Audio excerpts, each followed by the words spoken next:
Nous avons avec nous Gobi de Black Santiago.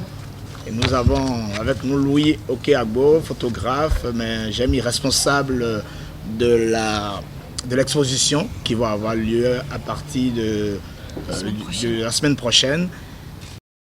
On a effectivement souhaité convier Monsieur Gobi de Black Santiago, puisque c'est un événement fête de la musique, mais qui n'était pas intégré dans la plaquette, puisqu'au moment où on avait imprimé, on n'avait pas complètement décidé du programme, et on y reviendra avec lui, sachant que ce sera une grande soirée avec d'autres artistes, et Noël pourra aussi en dire un mot. Et merci encore à Black Santiago d'avoir accepté notre invitation, puisque c'est eux qui clôtureront cette fête 2023 de la musique. Donc on va peut-être pouvoir laisser la parole. Sur l'actualité du groupe.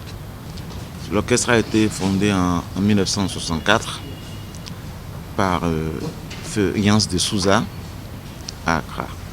Et Black Santiago a beaucoup d'albums. En 60 ans, Yance de Souza avait au moins 15 albums à son actif. C'est vrai que beaucoup ne sont pas connus. Voilà. Et au temps de Bayo a eu 3 albums et moi j'ai 4 albums.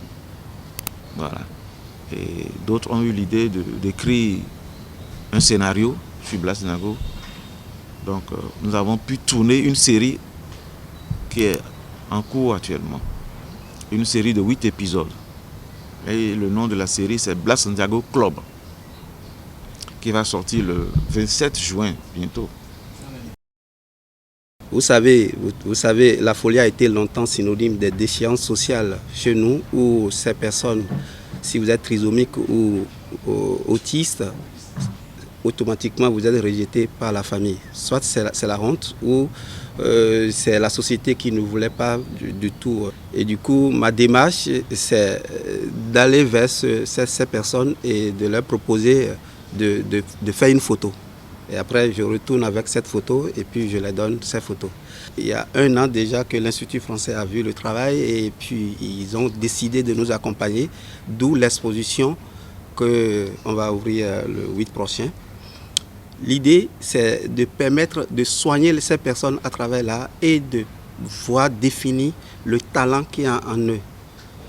C'est vrai que l'handicap, si ça devient talent, il faut valoriser. D'où l'Institut français a accepté d'accueillir les expositions. L'exposition, le thème, c'est « Le temps est venu ». Le temps est venu de démasquer le visage des personnes en situation de handicap au Bénin.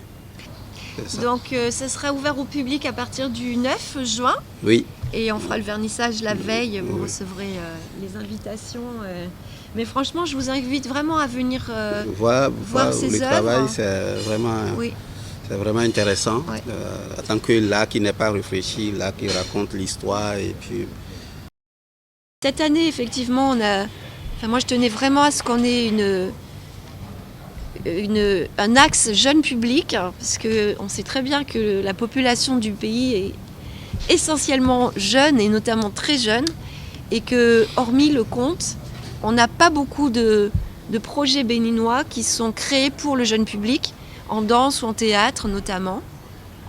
Et que là, on aura une collection jeune public disponible à partir de la fin de l'année. Et nous, on s'attachera évidemment à diffuser ces projets et à aussi les proposer en partenariat avec d'autres structures culturelles qui font un travail avec les enfants. Donc là, vous avez à peu près Et on aura donc, pour finir l'ensemble des dispositifs, en septembre, le tremplin musique. Et cette année, le tremplin musique sera doté... là, on n'est plus sur des aides à la création, on choisit des groupes. Mais ce qu'on va faire, c'est qu'on va organiser une tournée, une vraie tournée, à l'intérieur du Bénin. Là aussi, c'est une opportunité qui est souvent rarement offerte, de pouvoir jouer plusieurs fois de suite. Et on gagne souvent en maturité aussi quand on joue plusieurs fois de suite.